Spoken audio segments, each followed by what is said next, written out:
नमस्कार, कैसे हैं आप? क्या हाल है आपका? फिक्र आपकी में एक बार फिर से आपका स्वागत है। आज फिक्र बहुत ज्यादा है, लेकिन आज सबसे पहले आपको बताने वाले हैं इस वक्त की बड़ी खबर। Breaking news number 1। कल 11:50 पर सोलर मिशन की होगी लॉन्चिंग। श्रीहरिकोटा के सतीश धवन स्पेस सेंटर से आदित्य L1 लॉन्च होगा। वैज्ञानिकों की टीम हर पल मॉनिटरिंग में जुटी हुई है। दूसरी बड़ी खबर, ममता के नाराजगी की खबरें टीएमसी ने खारिज की हैं। राहुल ममता के बीच मतभेद का दावा गलत है, टीएमसी ने कहा। टीएमसी का बयान, ममता राहुल के बीच ऐसा कुछ हुआ ही नहीं है। और तीसरी बड़ी खबर जो इस वक्त हमारे सामने आ रही है, breaking news number 3। India alliance जनता से लोगों पर राय लेगा। जनता की राय से गठबंधन का लोगो तैयार होगा। किसी एक लोगो पर दलों की सहमति नहीं बन सकी है। चौथी बड़ी खबर, इंडिया गठबंधन की चौथी बैठक को लेकर बड़ी खबर आ रही है। इंडिया गठबंधन की अगली बैठक भोपाल में होगी, सूत्रों के हवाले से खबर।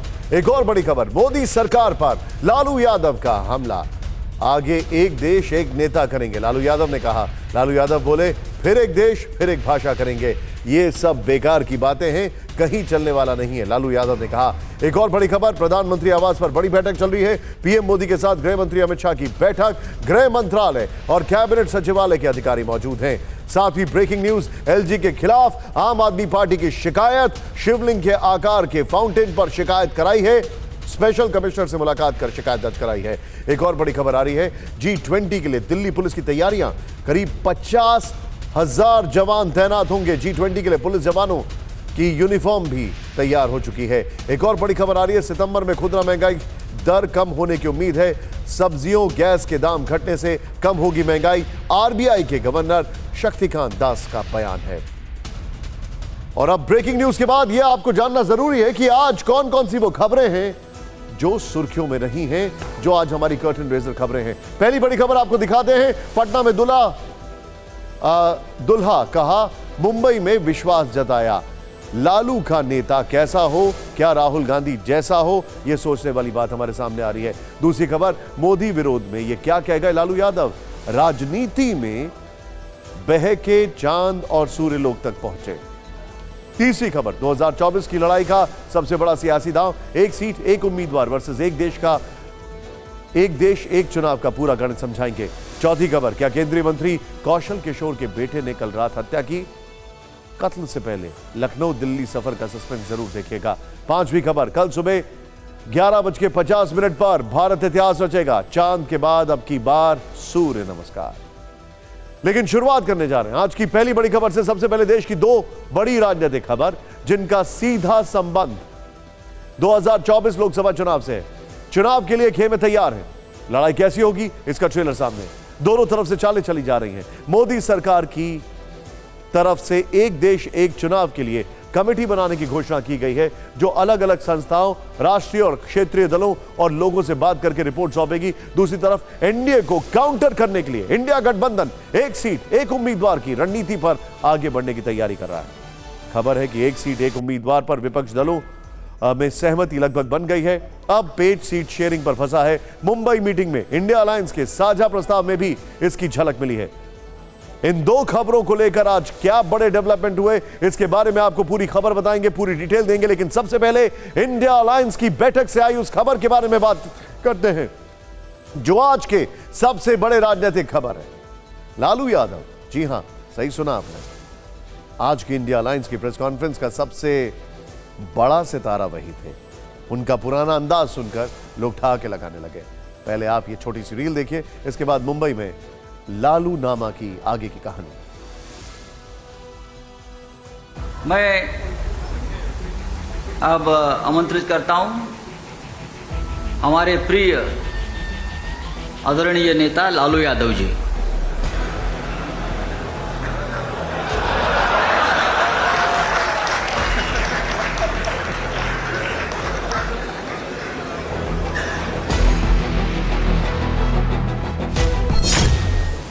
कांग्रेस पार्टी के अध्यक्ष जी शरद पवार जी मंच पर बैठे हुए हमारे देश के सभी पार्टी के नेतागण मोदी के पार्टी को छोड़ के और मोदी जी बोले कि हम आएंगे और स्विस बैंक का पैसा ला करके हम देश के तमाम लोगों को हर के को खाता खुलवाया कि 15-15 लाख रुपया। हम भी झांसा में आ गए और हमने भी अपना खाता खुलवाया। हम अपील कर रहे हैं इसरो के वैज्ञानिकों से, अपने देश के वैज्ञानिकों से, भाई मोदी जी को पीछे नहीं रहना चाहिए। इनको चंद्र लोक से की बात छोड़ो, अब सूर्यलोक पर इनको पहुंचाओ। जो उस समय लोग थे हमारे साथी, बालू जी भी निकल गए। हाँ हाँ गए प्लेन है तो हम भी, मेरा भी प्लेन अभी निकल गया। हम क्यों पीछे रहे, हम भी निकल जाते हैं।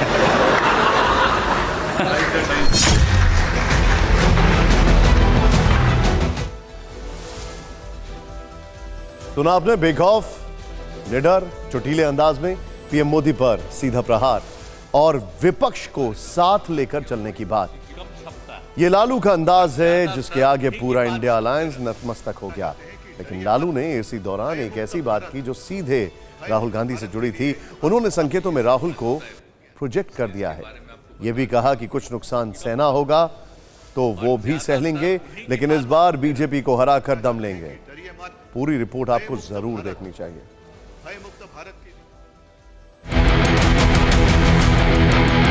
ये मुंबई में इंडिया अलायंस की प्रेस कॉन्फ्रेंस का मंच था। लालू यादव से राहुल गांधी कुछ बात कर रहे थे। दोनों में क्या बातें हुई मालूम नहीं, लेकिन ऐसा लग रहा था कि राहुल जो कह रहे थे लालू उससे पूरी तरह सहमत थे। तो हम लोग सब मिलकर के देश के इतिहास को नहीं बदलने देंगे। आप सब लोगों को मेरा नमस्कार।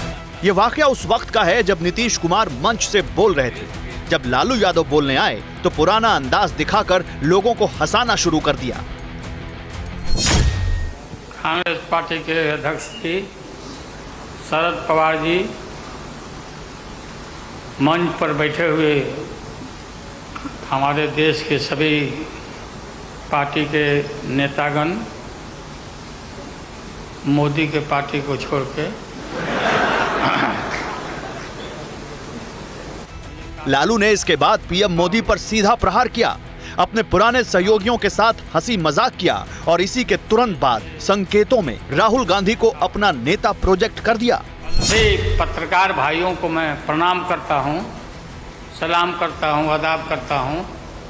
हम सब एक हैं और एक होकर के हम लोग इस लड़ाई को लड़ रहे हैं और राहुल गांधी जी को भी हम काफ़ी मजबूती के साथ विश्वास हम लोग दिलाते हैं कि हम सब एकजुट हो करके सभी लोगों को एकोमोडेट करके आगे सीट शेयरिंग अब शुरू होगा। लालू ने राहुल गांधी को यह भरोसा भी दिलाया कि कुछ नुकसान भी सहना पड़ा तो उन्हें मंजूर है, वो बीजेपी को हराएंगे, इंडिया गुट को जिताएंगे। सीट शेयरिंग में हम लोग सब लोग सफल होंगे, कोई दिक्कत कठिनाई नहीं होगी, कहीं कोई हर्डल नहीं होगा। अपना कुछ नुकसान करके भी हम लोग इंडिया को, ये संघ है, हम लोग जिताएंगे और मोदी को हटाएंगे और देश को बचाएंगे। सभी लोगों को नमस्कार, जिंदाबाद। ऐसा पहली बार नहीं है जब लालू ने राहुल को अपना नेता माना हो। याद कीजिए, पटना में हुई पहली बैठक में लालू ने राहुल को इशारों इशारों में विपक्षी गठबंधन का दूल्हा तक कह दिया था। राहुल गांधी अच्छा काम इन दिनों में किए, भारत दर्शन में, और लोकसभा में भी जो अच्छा काम किया अदानी के मामले में। बात तो हम लोग आप सलाह माने नहीं, बिया नहीं किया, शादी कर लेना चाहिए था। और अभी भी समय गया, बीता नहीं है, शादी करिए और हम लोग बाराती चलें और शादी करिए, बात मानिए। पटना से मुंबई तक लालू बेधड़क राहुल को इंडिया का नेता बताते रहे हैं। ये तब है जब अलायंस में नीतीश से लेकर ममता तक, अरविंद केजरीवाल से लेकर दूसरे नेताओं तक प्रधानमंत्री पद के कई संभावित दावेदार हैं। लालू जी ने जो कहा ऑप्टिक के लिहाज से वो बहुत अच्छा था, माहौल बनाने के लिए बहुत अच्छा था, लेकिन अंदर क्या माहौल था वो समझने की जरूरत है, खासकर तब जब बाहर मंच पर शायद कुछ लोग नहीं दिखाई दे रहे थे, ऐसा कहा जा रहा। बार बार लालू की तरफ से बतौर नेता प्रोजेक्ट किए जाने से राहुल का हौसला कितना बड़ा हुआ है, इसे भी समझिए। इंडिया अलायंस की प्रेस कॉन्फ्रेंस के बाद राहुल गांधी पार्टी अध्यक्ष खड़गे के साथ मुंबई में कांग्रेस दफ्तर पहुंचे और पहला प्रहार उन्होंने कांग्रेस मुक्त भारत वाले बीजेपी के हमले पर किया है। यहां याद रखना होगा कि राहुल ने इससे पहले कभी भी कांग्रेस मुक्त भारत वाले बयान पर इस तरह का पलटवार नहीं किया था। मोदी जी आए थे तो उन्होंने कहा कांग्रेस मुक्त भारत, याद है आपको नारा? अब दुनिया का सुपर पावर जो था इंग्लैंड था, वो कांग्रेस मुक्त भारत नहीं कर पाया, मोदी कैसे करेगा? मतलब जो दुनिया का सुपर पावर था, जो आज अमेरिका है, उस समय इंग्लैंड था, वो कांग्रेस को मिटा नहीं पाया, उल्टा कांग्रेस ने उसको मिटा के बाहर भगा दिया। और मोदी जी सोचते हैं कि उनका और अदानी जी का रिश्ता कांग्रेस को मिटा देगा। लेकिन इसको लेकर कई सवाल पूछे जा रहे हैं। क्या देश की आजादी में सिर्फ कांग्रेस का रोल था? ये सवाल उठ रहे हैं। अगर राहुल क्या ऐसा कहना चाह रहे हैं? राहुल गांधी के इस बयान पर बीजेपी ने पलटवार किया है। रविशंकर प्रसाद ने क्या कहा, आइए देखते हैं। राहुल गांधी, जो आपकी राजनीति चल रही है उसमें आप खुद ही कांग्रेस को देश से मुक्त करा देंगे। कोई कुछ बोल नहीं सकता, क्योंकि राहुल गांधी को लॉन्च करते हैं, रिलॉन्च करते हैं, सुपर लॉन्च करते हैं, लेकिन बाजार में कौन सा माल चलेगा ये तो बाजार स्वीकार करेगा ना। इंडिया अलायंस की अगली बैठक भोपाल में होगी। सूत्रों के हवाले से खबर आ रही है, भोपाल में बैठक की तारीख अभी तय नहीं है। 2 अक्टूबर को दिल्ली में एजेंडे का ऐलान होगा।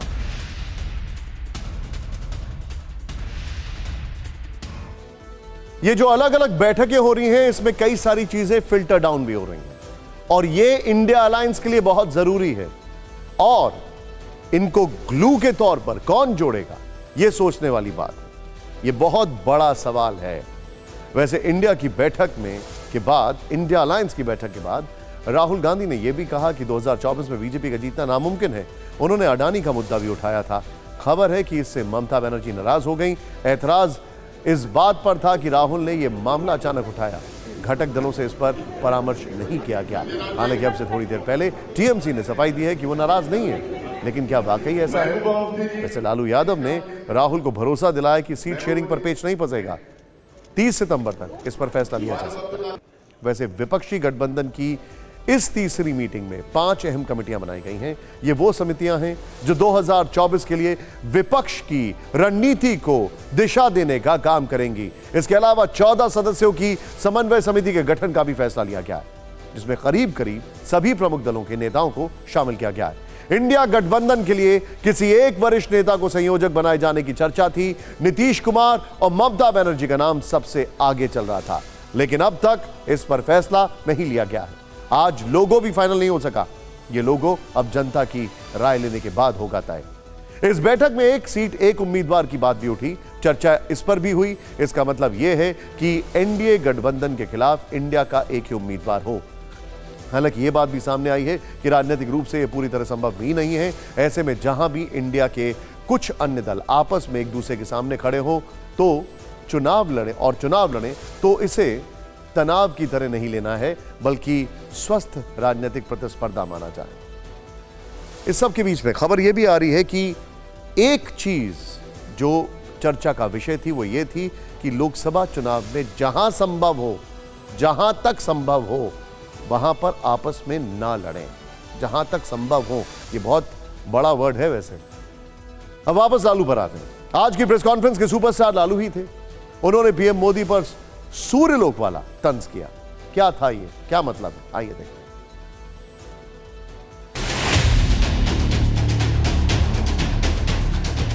आदित्य L1 लॉन्च होने के लिए तैयार है। यही मौका लालू यादव के लिए चिरपरिचित अंदाज वाली सियासत की वजह बना। लालू जब मंच पर आए तो उन्होंने महंगाई, गरीबी, काला धन पर क्या कुछ कहा, जिस पर ठहाके लगने लगे। ये बयान थोड़ी देर में सुनाएंगे, लेकिन पीएम मोदी को लेकर इसरो के वैज्ञानिकों से क्या अपील की, वो बयान सुनना चाहिए। देश के वैज्ञानिक आगे देश को ऊंचा कर दिए, दुनिया में नाम हो गया। हम अपील कर रहे हैं इसरो के वैज्ञानिकों से, अपने देश के वैज्ञानिकों से, भाई मोदी जी को पीछे नहीं रहना चाहिए। इनको चंद्र लोक से की बात छोड़ो, अब सूर्यलोक पर इनको पहुंचाओ। पहुंच तो जाओ, हाँ, दुनिया भर में नाम हो जाएगा मोदी जी का। अमेरिका सब देश कहाँ पीछे छिटा जाएगा। लालू यादव ने इसके लिए बाकायदा अपनी तरफ से मुहूर्त भी निकाल दिया। वैज्ञानिकों से कहा कि दशहरे के बाद का समय सही है। राहुल गांधी जी घूमते रहते हैं अमेरिका में, कई देश में घूमे, इनको अवसर मिला है, तो ये भी देख लेंगे कि भाई मोदी जी सचमुच में देश का नाम करने के लिए अब ये चल पड़े हैं। दशहरा के बाद इसकी तैयारी कर लें, हमारी शुभकामना है कि चले जाएं। मोदी जी बोले कि हम आएंगे और स्विस बैंक का पैसा ला करके हम देश के तमाम लोगों को हर के को खाता खुलवाया कि 5-5 लाख रुपया जमा करें, 15-15 लाख रुपया। हम भी झांसा में आ गए और हमने भी अपना खाता खुलवाया। मेरे 7 बेटियां 2 बेटा और पति पत्नी दोनों मिला के 11 हो जाते हैं। देखा कि भाई 15 से गुना कर दीजिए, पैसा काफी मिल जाएगा। हमने तो पशुपालन में कोई पैमानी शैतानी भ्रष्टाचार नहीं किया जो भ्रष्टाचार नरेंद्र मोदी कर रहे हैं, करा रहे हैं। लालू यादव ने इसके बाद हुंकार भरी, कहा किडनी ट्रांसप्लांट भले हुआ हो, लेकिन वो डरने वाले नहीं हैं। हम लोग डरने वाले नहीं हैं। हमने अपना किडनी ट्रांसप्लांट कराया है, कोई शौक से नहीं कराया है। डॉक्टरों ने कहा कि करा लो भाई। हमारी बेटी सिंगापुर में रहती है, उसने अपना किडनी दान दे दिया, जीवन दान दिया हमारी बेटी। लालू प्रसाद बीजेपी को हराने की बात कर रहे हैं। उनके अंदर यह कॉन्फिडेंस 2015 के बिहार विधानसभा चुनाव के बाद आया, जब उन्होंने नीतीश कुमार की जेडीयू के साथ मिलकर महागठबंधन बनाया था और बीजेपी को हराया था। उस चुनाव में बिहार जीतने के लिए बीजेपी ने पूरी ताकत झोंकी थी, लेकिन लालू नीतीश की जोड़ी के कारण पार्टी को जीत नहीं मिली।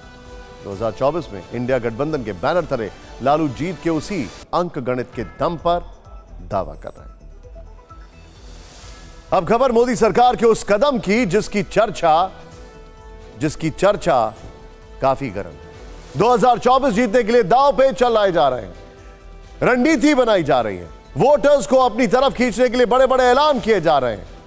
इसी सियासत के बीच कल अचानक संसद के स्पेशल सेशन की खबर आई और फिर एक देश एक चुनाव को लेकर अटकलों का दौर शुरू हो गया। इस बीच एक देश एक चुनाव को लेकर मोदी सरकार ने आज एक कदम और बढ़ाया। इस मामले में कमेटी का गठन कर दिया गया है। इस कमेटी की अध्यक्षता पूर्व राष्ट्रपति रामनाथ कोविंद करेंगे। यह कमेटी इससे जुड़े कानूनी पहलुओं पर विचार करेगी, एक देश एक चुनाव की संभावना का पता लगाएगी, जनता के साथ साथ स्टेक होल्डर से राय ली जाएगी। कमेटी में और कौन होगा अभी इसकी जानकारी सामने नहीं आई है, लेकिन संसदीय कार्य मंत्री प्रहलाद जोशी ने आज एक बड़ी बात कह दी है। ये क्या है, पहले आप वो देखिए। 67 तक, शायद 67 तक लोकसभा और विधानसभा एक साथ ही चुनाव होता था। उससे देश में एक डेवलपमेंट के लिए एक अच्छा माहौल रहता था, क्योंकि आज देखिए जब भी भारत में एक सरकार लोकसभा में मीन सेंट्रल में चुन के आते हैं, उसके बाद सारे 5 वर्ष कहीं ना कहीं चुनाव चलता रहता है। इसीलिए डिसीजन मेकिंग प्रोसेस में भी कई प्रॉब्लम होता है। इसलिए ये तो एक विचार है। एक देश एक चुनाव को लेकर हर कोई यह सवाल पूछ रहा है कि क्या एक देश एक चुनाव पर बिल संसद के विशेष सत्र में लाया जा सकता है? जवाब है इसकी संभावना काफी कम है। आप सोच रहे होंगे कि हम ये बात किस आधार पर कह रहे हैं। दरअसल संसदीय कार्य मंत्री प्रहलाद जोशी की बातों को ध्यान से सुने तो उन्होंने आज 4 बड़ी बातें कही हैं। अभी एक देश एक चुनाव पर सिर्फ कमेटी बनेगी। ये कमेटी रिपोर्ट तैयार करेगी। इसके बाद कमेटी की तैयार रिपोर्ट पर बहस होगी। इसके बाद रिपोर्ट संसद पर आएगी और उस पर चर्चा। प्रहलाद जोशी की बातों से ऐसा लग रहा है कि सरकार विशेष सत्र में एक देश एक चुनाव पर बिल नहीं लाएगी, लेकिन इसे लेकर इस वक्त कई बड़े सवाल हैं जो लोग पूछ रहे हैं। वो कौन से 8 बड़े सवाल हैं, चलिए एक एक करके आइए देखते हैं। पहला सवाल, क्या भारत में एक देश एक चुनाव संभव भी है कि नहीं है? क्या यह प्रैक्टिकल है? दूसरा सवाल, क्या आने वाले 5 राज्यों के विधानसभा चुनाव और लोकसभा चुनाव के साथ अगले साल होंगे? तीसरा सवाल, क्या लोकसभा के चुनाव पहले कराए जा सकते हैं, यानी इन्हें नवंबर दिसंबर में होने वाले विधानसभा चुनाव के साथ कराया जा सकता है? चौथा सवाल, अगर किसी राज्य में, ध्यान से देखें, अगर किसी राज्य में सरकार अल्पमत में आई और गिर गई तो फिर क्या होगा? पांचवा सवाल, अगर महाराष्ट्र जैसी स्थिति हुई, पार्टी टूटी, सरकार गिरी तो क्या होगा? छठा सवाल, आर्टिकल 356 का क्या होगा? क्या राष्ट्रपति शासन खत्म हो जाएगा? सातवां सवाल, क्या लोकसभा और विधानसभा के साथ स्थानीय निकायों के चुनाव भी होंगे? और आठवां सवाल, एक देश एक चुनाव लागू हुआ तो इसका क्या फायदा होगा और क्या नुकसान होगा? शुरुआत उस बड़े प्रश्न से जो इस वक्त हर आम आदमी के मन में है। क्या एक देश एक चुनाव भारत में संभव है? इस सवाल का जवाब ढूंढने के लिए जब हमने रिसर्च करनी शुरू की तो हमें कई अहम जानकारियां मिली। एक देश एक चुनाव को कानूनी रूप से लागू करने के लिए संविधान में कुछ बड़े संशोधन करने होंगे जो सरकार के लिए बहुत बड़ी चुनौती होंगे।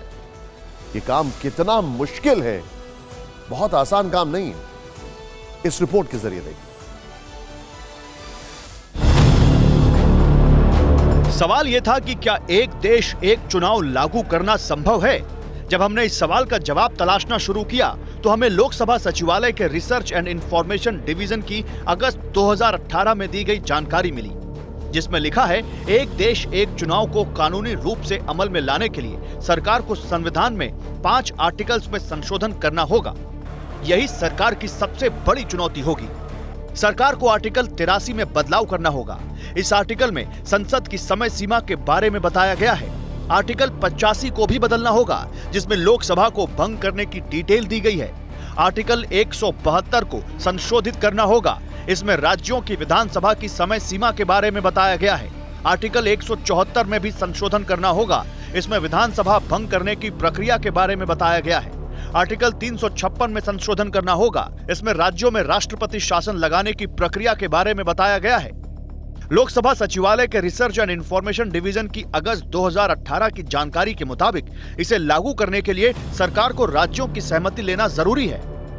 इस वक्त देश के 28 राज्यों में 14 सरकार बीजेपी की है, 7 राज्यों में कांग्रेस और गठबंधन की सरकार है, जबकि 7 राज्यों में गैर कांग्रेस गैर बीजेपी सरकार है।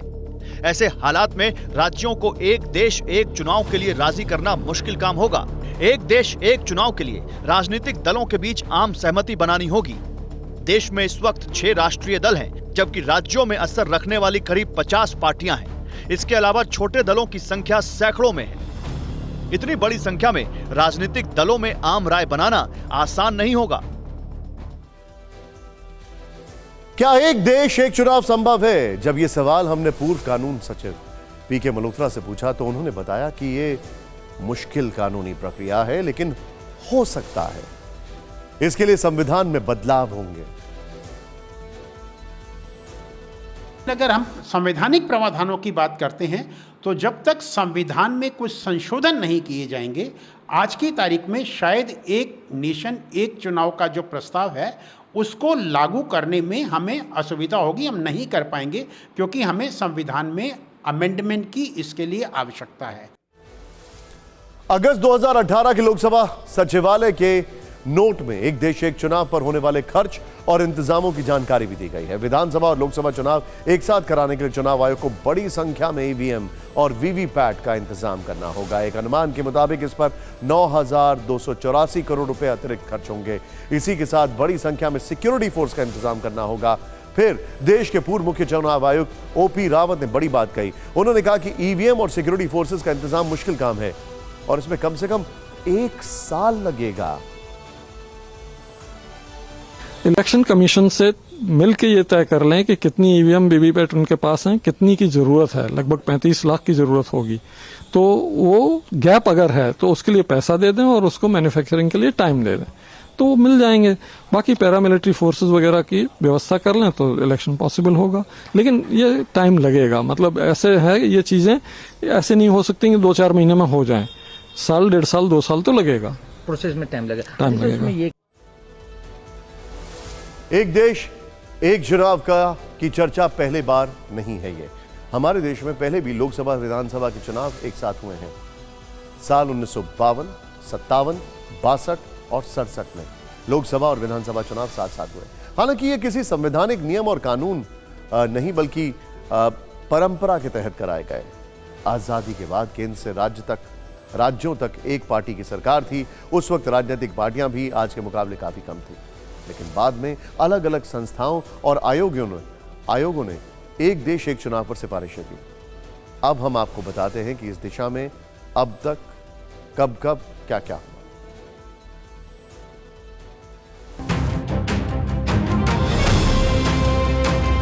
एक देश एक चुनाव। अचानक देश में इस फॉर्मूले पर चर्चा शुरू नहीं हुई, बल्कि पिछले कुछ सालों में अलग अलग मंचों से यह मुद्दा उठता रहा है। कभी चुनाव आयोग ने लोकसभा विधानसभा चुनाव साथ कराने की सिफारिश की, कभी विधि आयोग की तरफ से इसका सुझाव दिया गया। साल 1983 में पहली बार चुनाव आयोग ने सरकार को लोकसभा और विधानसभा चुनाव एक साथ कराने की सलाह दी। इसके बाद अगले 16 साल कुछ नहीं हुआ। फिर 1999 में विधि आयोग ने एक साथ चुनाव कराने की सिफारिश की।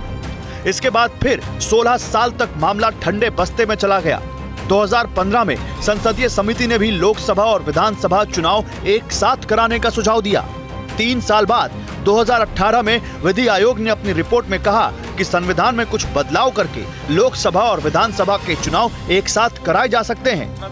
प्रधानमंत्री नरेंद्र मोदी भी कई मंचों से एक देश एक चुनाव की पैरवी कर चुके हैं। वन नेशन वन इलेक्शन सिर्फ एक चर्चा का विषय नहीं है, बल्कि ये भारत की जरूरत है। हर कुछ महीने में भारत में कहीं न कहीं बड़े चुनाव हो रहे होते हैं। इससे विकास के कार्यों पर जो प्रभाव पड़ता है उसे आप सब भली भांति जानते हैं। ऐसे में वन नेशन वन इलेक्शन पर गहन अध्ययन और मंथन आवश्यक है। इसके विरोध में विपक्ष की तरफ से तर्क दिया जाता है कि इस नियम के लागू होने से क्षेत्रीय पार्टियों का दबदबा कम होगा। यहाँ एक सर्वे रिपोर्ट पर गौर करना जरूरी है। साल 2015 में IDFC इंस्टीट्यूट ने 2004 से लेकर 2015 तक के चुनावी डेटा का विश्लेषण किया। जो परिणाम निकला उसके मुताबिक अगर लोकसभा और विधानसभा के चुनाव साथ होते हैं तो 77% वोटर केंद्र और राज्य में एक ही पार्टी को वोट देते हैं। अगर लोकसभा और विधानसभा चुनाव में 6 महीने का अंतराल होता है तो यह आंकड़ा 61% पर आ जाता है। यानी 6 महीने में 16% वोटर दूसरी पार्टी के साथ जाने का मूड बना लेते हैं। अब देखना यह है कि इन सब चुनौतियों के बीच क्या सरकार इस बार इस नियम को अमल में ला पाती है। जब ये इतना चुनौतीपूर्ण काम है तो इसके पीछे इसको प्रपोज करने का या इसके पीछे का मेन पॉइंट क्या है। दरअसल कहा यह जाता है एक देश एक चुनाव से देश हमेशा इलेक्शन मोड में नहीं रहेगा और उसकी वजह से हेंस देयर आफ्टर देश में डेवलपमेंटल काम होंगे और पॉलिटिकल पार्टी हर साल चुनाव लड़ने के मोड में नहीं रहेंगी। यह एक तर्क दिया जाता है। एक देश एक चुनाव को लेकर अब तक क्या क्या हुआ है, राज्यसभा के पूर्व महासचिव योगेंद्र नारायण ने इस सवाल पर क्या कहा, आपको दिखाते हैं। देखिए, ये मसला बहुत पुराना है और हमारे लॉ कमीशन को भी पहले दिया गया था ये मामला। अब उन्होंने अपनी रिपोर्ट में इसकी भी संस्तुति की थी। फिर एक पार्लियामेंट्री कमेटी बैठी थी इस पर, पर्सनल लॉ एंड जस्टिस पर उन्होंने भी रिकमेंड किया था। फिर तत्कालीन सरकार ने इलेक्शन कमीशन की भी राय ली थी, उन्होंने भी इसकी संस्तुति की थी। तो ये मसला बहुत पुराना है और मेरी राय में ये बहुत उचित है। एक देश एक चुनाव को लेकर एक सवाल उस संभावना से जुड़ा है जिसका हमारे देश की राजनीति से गहरा रिश्ता है। सरकारों को चुनना है, चुनना तो वोटर्स के हाथ में है, लेकिन कब किस राज्य में सरकार गिर जाएगी, किसी पार्टी के विधायकों का कौन सा धड़ा पार्टी ही तोड़ देता है, यह कहा नहीं जा सकता है। ऐसे में सवाल खड़ा होता है कि अगर किसी राज्य में सरकार अल्पमत में आई तो क्या होगा, अगर महाराष्ट्र जैसे हालात बने तब क्या होगा। ये सवाल महाराष्ट्र में 2 महीने पहले घटे सियासी नाटक के बाद पूछे जाने लाजमी है। महाराष्ट्र में 1 साल के अंदर 2 पार्टियां टूट गईं। एकनाथ शिंदे ने मूल शिवसेना तोड़ दी, बीजेपी से हाथ मिला लिया और फिर 2 महीने पहले अजीत पवार ने भी एनसीपी तोड़ दी। ऐसी राजनीतिक स्थितियां कर्नाटक और मध्य प्रदेश में भी बनी। प्रश्न यह है कि महाराष्ट्र जैसे हालात तो किसी भी राज्य में और कभी भी बन सकते हैं। टीवी9 भारतवर्ष ने जब इसके बारे में राज्यसभा के पूर्व महासचिव योगेंद्र नारायण से पूछा तो उन्होंने क्या बताया, उनकी बात सुनिए। संविधान अधिकार देता है रूलिंग पार्टी को और ऑपोजिशन पार्टीज को कि अगर आप वोट ऑफ कॉन्फिडेंस सक्सीड कर गए तो उस पार्टी को आपको रेजिग्नेशन देना पड़ेगा। और अगर जो मैं सजेस्ट कर रहा हूँ कि वोट ऑफ कंस्ट्रक्टिव कॉन्फिडेंस होना चाहिए, तो साइमल्टेनियसली अगर वो कानून लाया जाता है तो एक वोट ऑफ कॉन्फिडेंस भी ऑपोजिशन पार्टीज को लाना पड़ेगा।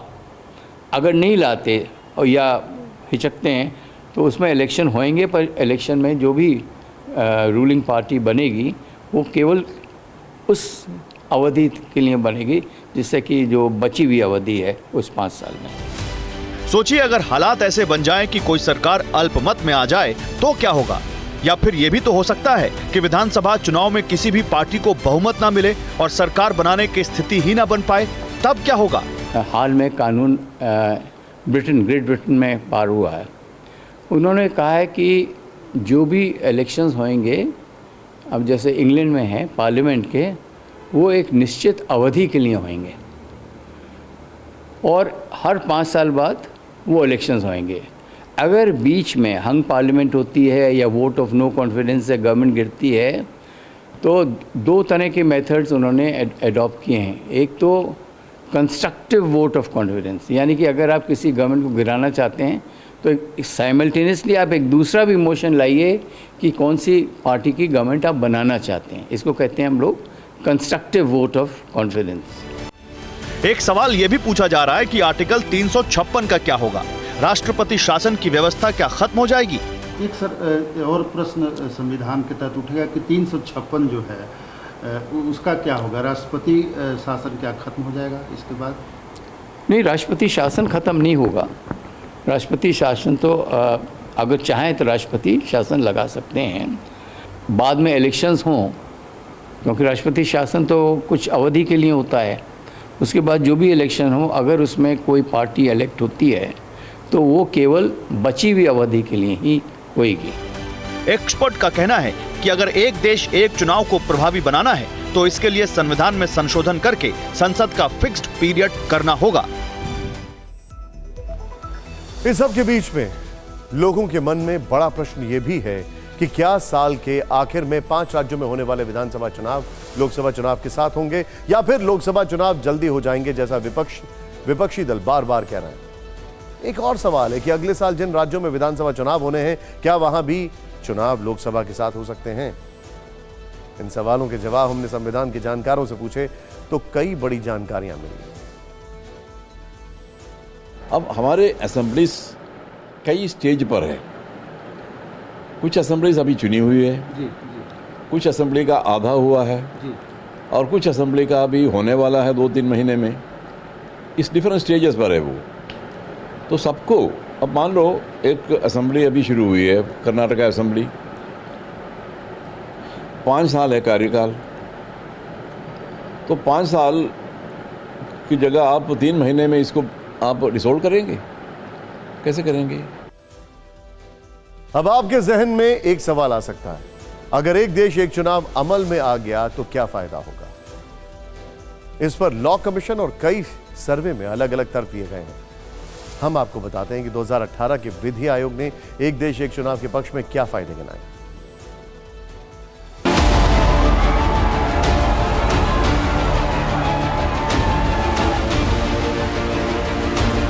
चुनाव लोकसभा का हो या विधानसभा का, इसका मतलब होता है लाखों रुपए का प्रचार खर्च, सरकारी मशीनरी पर दबाव, विकास के कामों पर असर। ऐसे में अगर एक देश एक चुनाव अमल में आता है तो इस खर्च में कटौती की संभावना है।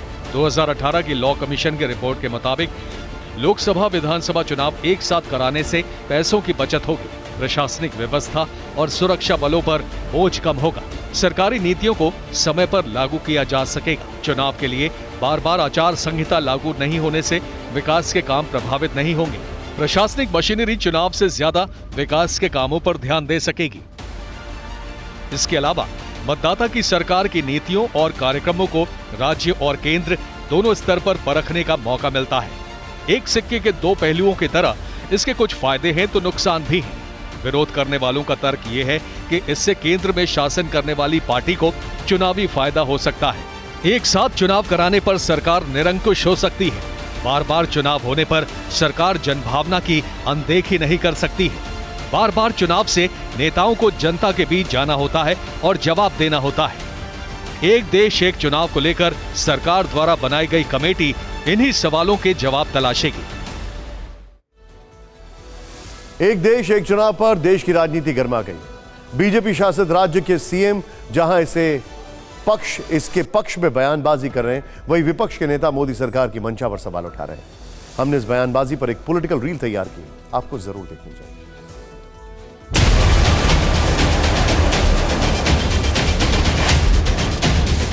डेमोक्रेसी भारत में एक एवोल्यूशन है। अभी नया नया जो विषय आता है देश के हित में, उसका तो चर्चा तो करना चाहिए। कल से ही हो जाएगा ऐसे तो हमने थोड़ी कहा है। मोदी जी की घबराहट साफ तौर पे दिखाई पड़ रही। 3 राज्यों के चुनाव बीजेपी हारने जा रही है, जिससे ये वन नेशन वन इलेक्शन की बात कर रहे हैं। इसका मैं स्वागत करता हूं और इसकी वजह से जो हर चुनाव में लोगों के पैसे खर्च होते हैं, इसमें काफ़ी बचत हो सकती है। और क्या इम्पोर्टेंट और कोर इशू 2014 से नहीं था, 2023 में याद आ गया जब सत्ता हाथ से जा रही है। दुनिया को और देश को बेवकूफ़ बनाना बंद करें। देश के एजेंडा पे, इंडिया के एजेंडा पे चर्चा करें।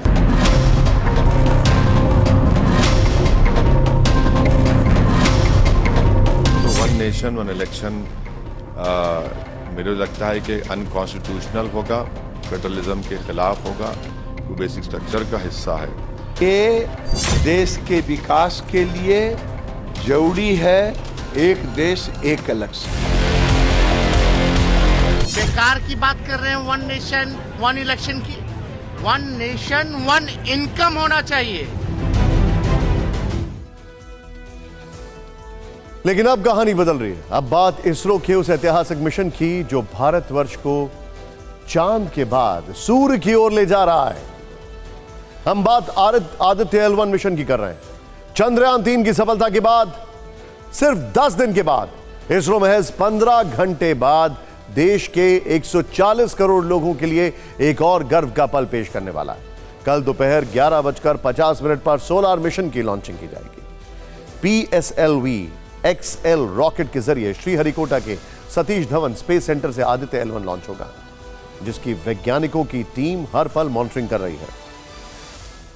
इस मिशन की सफलता के लिए पूरे देश में पूजा पाठ और प्रार्थनाओं का दौर चल रहा है। इसमें आदित्य L1 मिशन के वैज्ञानिक भी शामिल हैं। आज आंध्र प्रदेश से ऐसे ही 2 वीडियो सामने आए हैं जिसमें विज्ञान और आस्था का अद्भुत मेल देखा जा रहा है। आप जिस वीडियो को देख रहे हैं यह आंध्र प्रदेश के तिरुपति का है। यहां इसरो के वैज्ञानिकों की एक टीम आदित्य L1 मिशन के एक छोटे मॉडल के साथ तिरुमला श्री वेंकटेश्वर मंदिर में पूजा करने पहुंची और कल सुबह लॉन्च होने वाले भारत के पहले सौर मिशन की कामयाबी के लिए प्रार्थना की। दूसरी तरफ इसरो प्रमुख एस सोमनाथ आंध्र प्रदेश के सुल्लुरुपेटा में के श्री चेंगलम्मा परमेश्वरी मंदिर गए। उन्होंने मिशन की कामयाबी के लिए पूजा की। इसरो प्रमुख ने बताया कि तैयारी पूरी है, वैज्ञानिक तैयार हैं और अब इंतजार उस पल का है जब आदित्य L1 अपने लक्ष्य की ओर उड़ान भरेगा।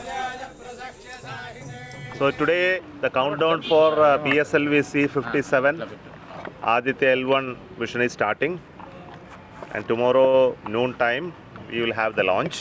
That's at 11:50. Then it will take almost an hour for the satellite to reach the required location and inject. I'm here to pray to Changalamba Parameshwari for getting us the strength for making this launch again. Very important launch successful, and thank all of you for being with us during Chandrayaan 3 launch as well as for the launch of Aditya L1. कल जब Aditya L1 mission launch होगा तो वो अगले 4 महीने में पृथ्वी से 15 lakh kilometre दूर पहुंचेगा। ये वो पॉइंट है जिसे लैग्रेंज पॉइंट 1 L1 कहा जा रहा है।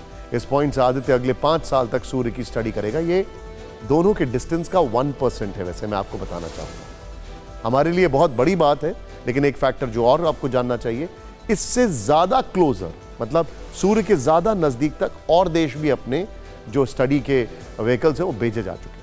ये पहला भारतीय मिशन होगा जो सूर्य की स्टडी करेगा, इसलिए बहुत बड़ी बात है। सौर तूफान की स्टडी करेगा, सूरज से जो लपटें निकलती हैं उनके बारे में जानकारी जुटाएगा, सूर्य की तरफ से जो भी कण या तरंगे पृथ्वी पर आती हैं उनकी स्टडी होगी, सूर्य के बाहरी आवरण के बारे में जानकारी जुटाएगा, सौर तूफान के पृथ्वी पर हो रहे असर को डिकोड करेगा। सबसे बड़ी बात यह है कि इस मिशन से सूरज की वजह से पृथ्वी पर जो बदलाव आते हैं उन्हें हम बेहतर तरीके से समझ पाएंगे, लेकिन यह बहुत आसान काम नहीं है।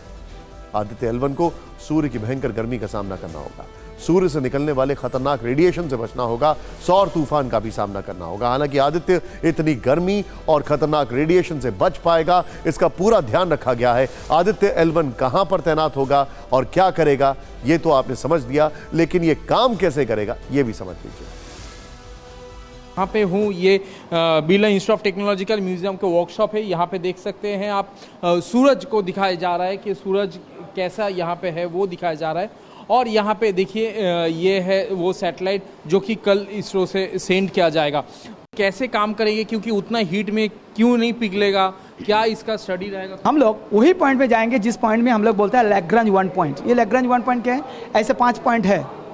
ये पॉइंट ऐसा होते हैं कि हमारा सन और पृथ्वी के बीच में एक जगह होते हैं जिस जगह में दोनों का ग्रेविटेशनल पुल ऐसा होता है सन और अर्थ की कि हमारा ये छोटा सा ऑब्जेक्ट लाइक हमारा ये आदित्ययान जैसा स्पेसक्राफ्ट वो वहाँ पे रह जाएगा, स्टेबल रहेगा। कहानी बदल रही है। अब बात कर रहे हैं एक ऐसे हत्याकांड की जिसने सबको झकझोर के रख दिया है, जिससे लखनऊ से लेकर दिल्ली तक सनसनी मच गई है। मामला हाई प्रोफाइल है, एक केंद्रीय मंत्री के बेटे के घर मर्डर का है। सोचिए जरा, ये चिंताजनक खबर है। हम बात कर रहे हैं शहरी विकास राज्य मंत्री कौशल किशोर की। लखनऊ में उनके घर के अंदर लड़के विनय श्रीवास्तव नाम के युवक को गोली मार दी गई, लेकिन अब सवालों के घेरे में उनका बेटा विकास किशोर है। विनय की मां छाती पीट पीट कर रो रही है। पूरी कहानी आपको बताएंगे, लेकिन उससे पहले सुनिए परिवार ने क्या कहा। अरे दादा क्यों मन करती है? ये समझी मुझे साजिश है। मंत्री का बेटा क्या है इसमें आरोपी आपको लगता है? लड़के को हमारे उन्होंने मारा है, उन्हीं के साथ रहता था, उनका रिवॉल्वर पास रखा था।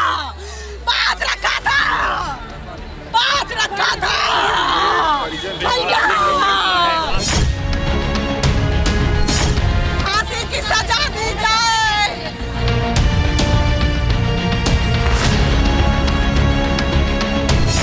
अरे लड़ाई होती थी तो हमको बुलाते, अपने लाल को बुला लाते, समझा के लगा लाते।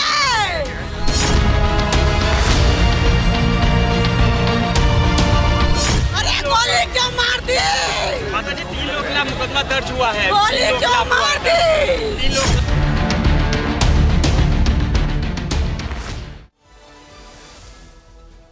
ये चित्कार है उस मां की जिसने अपना बेटा खो दिया है। हमारे पास एफआईआर की कॉपी है। इनमें 3 लोगों के खिलाफ केस दर्ज किया गया है। इनके नाम अजय रावत, अंकित वर्मा और शमीम वर्मा है। केंद्रीय मंत्री कौशल किशोर के बेटे विकास किशोर का नाम इसमें नहीं है। दावा है कि घटना के वक्त वो लखनऊ वाले घर पर नहीं बल्कि दिल्ली में था। पूरे केस को लेकर कई सवाल हैं, इसलिए आप पूरी खबर को समझ लीजिए।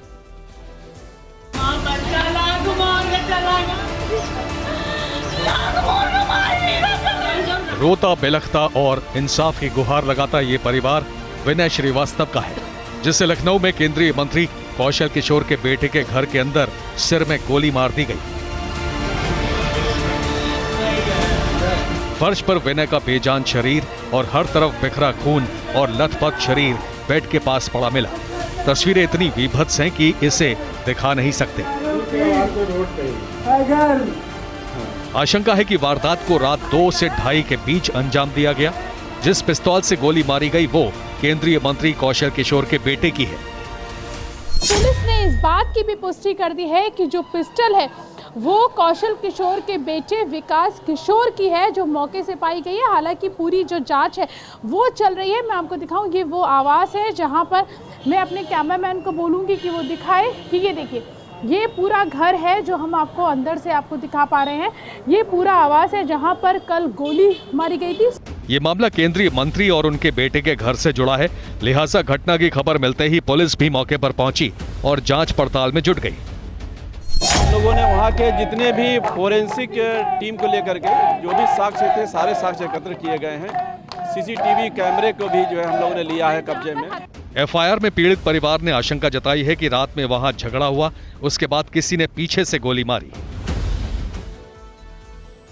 परिवार वो जो सवाल उठा रहा है उसके मुताबिक अब ये कहानी 3 चीजों के इर्द-गिर्द घूम रही है: विकास किशोर, उसकी पिस्तौल और सीसीटीवी। परिवार पूछ रहा है कि केंद्रीय मंत्री कौशल किशोर का बेटा विकास किशोर हमेशा विनय को साथ रखता था, तो इस बार वो अकेला दिल्ली क्यों गया? अगर वो दिल्ली गया तो पिस्तौल को लखनऊ वाले घर पर क्यों छोड़ा? घर में मौजूद लोगों को ये कैसे पता चला कि पिस्तौल वहां रखी है?